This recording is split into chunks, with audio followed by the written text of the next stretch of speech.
Welcome to NatureBacked podcast, where we are talking about the green future. Welcome to NatureBacked, Brian.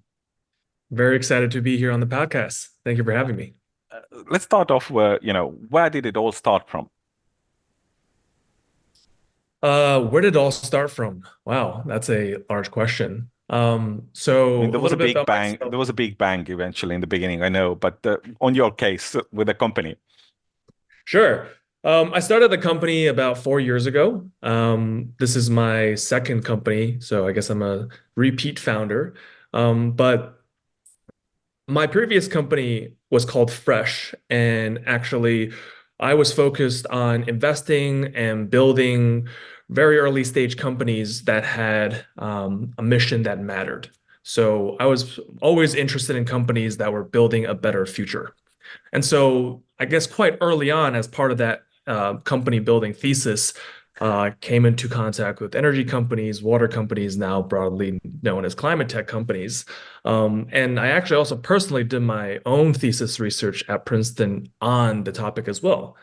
And so when I was thinking about kind of the next company that I wanted to spend my time on, well, it occurred to me that water is one of the biggest challenges within climate that nobody is talking about, even though I think most people subconsciously know that we have this global water crisis. So I decided to focus my effort on thinking about, well, how do we address that? What are some new ways that we can provide water? And kind of that's the idea that kickstarted my journey with Aquaria. Mm. But it sounds crazy to make water out of thin air. What is there a I don't know magical innovation behind the company or? Yes, it's pure magic. We're doing magic right here. Well, I think there are some other examples that we know, right? That's also water from the air. Rain is water in the air. If you live in a tropical or humid area, that's water from the air. So I guess then the question is, how much water is in the air, and how do we do that? How do we extract that so that we can use it for drinking, for cooking, for our daily life? And so I guess the quick answer is there's actually so much water in the air that there's more than 200 times more water than what humans consume annually. Um, for I guess our audience maybe in Europe, we actually have 13,000 cubic kilometers of water at any given time and recycled every 7 days. So that's a lot of water. And so our technology focuses on how do we capture that using low energy and in very large volumes. What's the scale today? Can you process those 13,000 cubic kilometers? So our scale today, well, our largest unit right now, we can make up to 15,000 liters of water per day. And Okay. so as- they're kind of like Tesla battery packs. You can stack them together. So if you needed more, you would just put them, stack them in parallel. So we can go as large as I guess you need them. The water scarcity is making headlines every year in different countries. How much there is actually solutions on the market, similar to yours or adjacent to yours? Very few, very few. And I think this is actually highlighting a problem that actually to this day is a big part of the issue is that actually water gets very little attention, even though, I think perennially the UN names water as one of the top three issues globally, right? But if you actually look at the innovation and investment in new water technologies, or solutions, it doesn't even make a like a tiny drop. Like everyone's talking about climate change and climate investments. I think I read a report from maybe Alder and Co. or one of the very well-established climate advisory firms that water makes up less than 1% of the investment in climate-related technologies. So, that's a huge problem. There's not a lot of investment and attention being put for offering novel ways to provide us water. And looking at the kind of future scenarios, it's actually a problem which is hitting us, hand in hand with the climate change. Absolutely. Access or rather disruption to access to clean water, is actually one of the main ways we actually feel the effects of climate change. Other one, of course, being rising temperature, which a lot of people frequently cite, like 1.5 degrees rising. But how about, when we talk about ocean rising and that disrupts our clean water supply, right? Or increased hurricanes and droughts, what does that do? Of course, decrease clean water supply. So that's we actually feel that. That's a huge problem that we can feel, and it's only accelerating that we're losing water. As an early stage company talking to investors about this challenge, what's the feedback? Do they understand the problem? I think investors are waking up to the realities of living in areas that are facing more water challenge. I think a couple of years ago, maybe 5, 6 years ago, if we're talking about water, excuse me, maybe a lot of people will think about it in terms of a problem in developing countries, maybe in on the African continent or maybe in Southeast Asia, for example, right? But Tarmo, have you seen the news lately about water problems in Europe, in Italy, or in Texas, or in California? Absolutely. I mean, in the southern Europe, it's always a massive thing during the summer heat waves, typically. But of course, it, heat waves are not the issue of August anymore. Exactly. The It's all climate. linked. Yeah, absolutely. But talking a little bit more about Aquarium, the technological innovation behind it. How did you guys come up with that? Yeah. So I guess my approach to technology first started when actually I was doing my thesis research. I did my thesis research around different ways for providing both distributed energy and water infrastructure. And so I looked at a lot of different methods for providing water as part of that research. Um, and Aquaria, essentially our approach to high volume, low energy, atmospheric water capture is we've developed heat exchange and recovery systems. We've developed special materials and we've developed airflow design where all of these things combined together are meant to maximize active and passive cooling.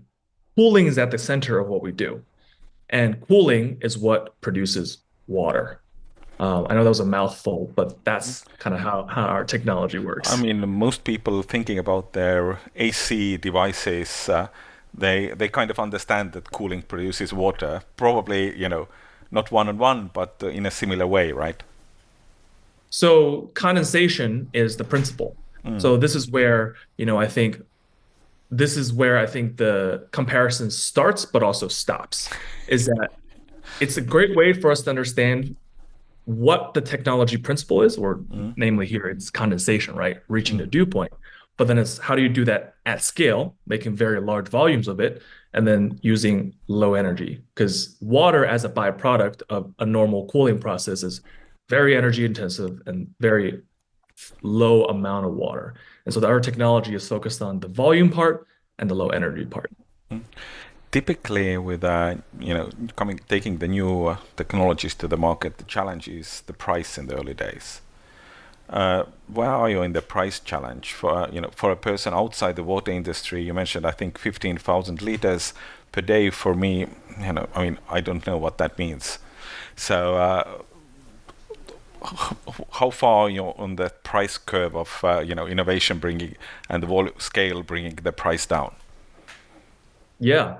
So, well, the question we were talking about earlier was how much can we produce, right? Exactly. So actually today, our product was designed to be modular, so you can link them together for large uses. But actually, our entry product is actually meant for residential kind of small scale usage. So we want to provide water to be able to serve, with one machine, tens or hundreds of people, but even just for your own house. So right now we have a unit called the Hydropixel, which looks just like a well-designed water cooler, except it's producing water from the air, and that costs only $3,000 for Okay. an entry machine. Water cooler. It's probably something, a nice topic to discuss at the, I don't know, parties or the guests are over at the house and showing them the box which actually creates water out of the air. You probably That's have a great heard, idea. you have probably heard all the jokes about or the possible discussion topics related to that. We've had people come up to us and ask us, can we make wine or beer from the air? Um, Yeah. there was a gentleman that ran a brewing company, Mm, and they made some kind of specialized IPA, mm. and they wanted to use water from the air to make beer from the air. Um, yeah, I can see the challenges there. I think it could make a lot, as the condensation is the key part. I think it could make a lot of sense for the distilling companies to have a cleaner water for the usage. For the beer companies, there is much more things to be considered probably than just condensed water. Yeah, for sure. I There is mean, a quite a, marketing aside, and as a novel concept yes, aside, yes. where this technology really shines is around a immediate source of water, Mm, a scalable source of water, and a secure source of water. It's immediate, obviously, because you can just put it anywhere, connect it to solar or mm, grid, and it starts making water immediately versus having to dig for a well or building a larger water project, right? absolutely. And then the size is whatever you need it to be. How important is the air quality? Can it be used in the big towns with a horribly bad air quality? It absolutely can. Okay. Um, as part of our technology, we've built in multiple stages of both air and water purification systems. Mm, And so the air filters actually would be able to clean up any of the contamination that are in the air. It just simply means that in those cities or those areas, you have to change the filters more frequently since it is very dirty. absolutely. The what about growing the company? How far are you on that road? Yeah. So we officially became I guess, came out of stealth mode and became public to to our customers and everyone about Aquaria only around 6, 7 months ago. And during that time, we've really done a lot. We actually just signed our first major customer, and we're actually building out 1,000 homes in Hawaii where we'll be supplying with them with water from the air. I think many people think of Hawaii as a place that has lots of water since surrounded by oceans, but actually, Hawaii has a big water problem. Mm. And actually, all islands have freshwater issues. Malta definitely have freshwater issues as well. And so I guess right now we're actively and very rapidly expanding our company, raising more capital. We're actively hiring for multiple positions at the leadership level. So it's things are accelerating. And your home base is where? We're based in Los Angeles. So pretty much exactly the other side of the world than from me. So it's I think 10 hours difference. The globe is really really big from that perspective. The Oh, wow. the what about the kind of the future plans? You were talking a little bit about the products. What about the scale today? The kind of the growth ideas. What's the next innovation? Well, I mean, making beer out of the air is maybe not in the product roadmap, but what is? Sure. Well, I think we have a very large vision, and that is to build Aquaria into a technology solution for water that one day, at least we have the option to actually replace tap water. So our focus is on making atmospheric water capture more and more energy efficient over time so that in the future we hit this point where we have the option to build city scale, society scale water infrastructure without pipes or large centralized infrastructure. And today, last year, at the end of last year, right when we came out of stealth, we built some of the first homes in the world whose water supply comes from the air, right? And so we've shown that you can do solar powered houses where they're energy from the sun and then water from the air. And now we're starting to build the first communities, 1,000 homes.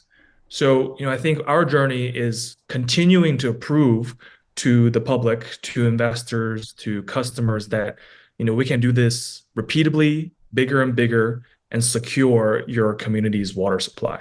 And all as we continue to grow the company, build better technology on the pathway towards municipal tap water. I understand the kind of the ability to go global in a way with that mission, but being one of those lucky, privileged people actually living in the place where tap water is clean and you can securely drink it. I know that, I don't know, more than half of the people in on our planet probably cannot do that. Does it make sense to kind of, in a way, put yourself against the tap water or the replacing the tap water logic? I mean, I think there is so much to be done in addition to tap water. Can you maybe repeat that when you say other than tap water? So what are some other examples you're talking about? I mean, basically, most of the people on this planet don't have access to clean tap water, as far as I know. Mm-hmm. I mean, of course, the dirty tap water is part of this challenge, but kind of describing yourself as an alternative to old tap water, does it actually make sense, or is it a little bit overambitious?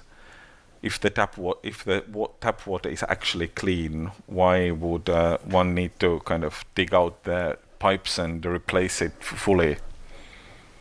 Sure, I think we're actually talking about the same thing. Probably. That we are talking about the same thing, that we need more options, and that there's half the globe, 2 billion people, 2.2 billion people that today don't have access to clean drinking water. So obviously the reason they don't have access to that is a mixture because of either access issues, cost issues, infrastructure issues, any number of those things. And so I guess terminology, I also call that tap water. Yeah. It's their source of water. And so absolutely. when I think about replacing water, I am definitely primarily first talking about the areas most in need, whether that may be, of course, Mexico, or it's Texas or Southeast Asia, in Indonesia, for example. Then we look at, well, how do we do that in the most cost-effective way? One thing I definitely say is that if you're living in New York or London or Hong Kong, it's most likely that that is not the most important market for us, because at least not in the short term. Of course, there are areas that need our solution way more than I'm from New York. We have great tap water in New York too. This is not a place that we would go first, perhaps except to show my friends that I built a cool product. That makes all the sense in the world. And it's a good reason to actually build cool companies. The kind of to wrap up our discussion, what's the big challenge for you this year? What's the next kind of milestone you want to be looking back in the end of the year that we did it? Yeah. My big job this year is on really education and awareness. What I want to tell the world and our customers and people in need is that Aquaria is here to provide a solution for you potentially today. It's not something that we can do in the future potentially. I think there's lots of great climate innovations that are in the works right now, but will take a couple of years to materialize. But we can actually do that today. And so, but many of the people that are in need of our solution have never heard of, actually forget Aquaria, have never even heard of atmospheric water generation. Absolutely. And that's how I look at it, is right now I want to be able to connect with and build a relationship and help educate people living in areas with water challenges, that let's explore together whether we can help you solve your problems. Because I think for most of the people, when they hear that somebody's making water out of the air, they think it's science fiction. So I think the kind of education challenge is definitely a massive one. And if you can sort it this year, that will be a good work done.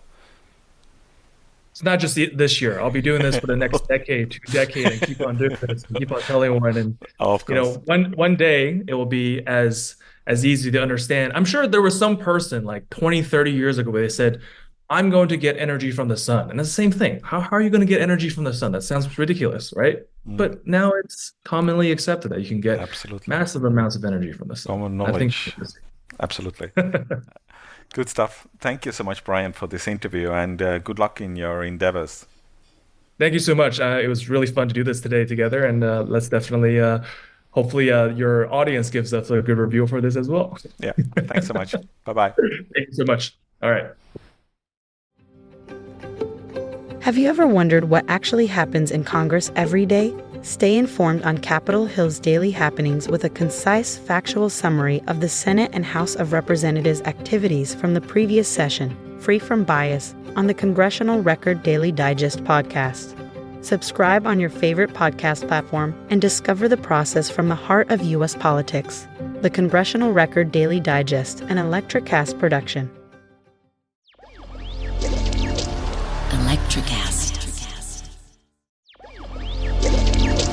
Electricast. Welcome to Tuning Into Sound Wellbeing, where we harmonise your mind, body and soul. I'm Amanda, your sound therapy expert. And I'm Stephen, the curious explorer uncovering the mysteries of sound. Together we explore vibrations, frequencies and the power of sound therapy and tuning forks. Discover ancient wisdom, reduce stress and tune into a healthier life. Subscribe to Tuning Into Sound Wellbeing today.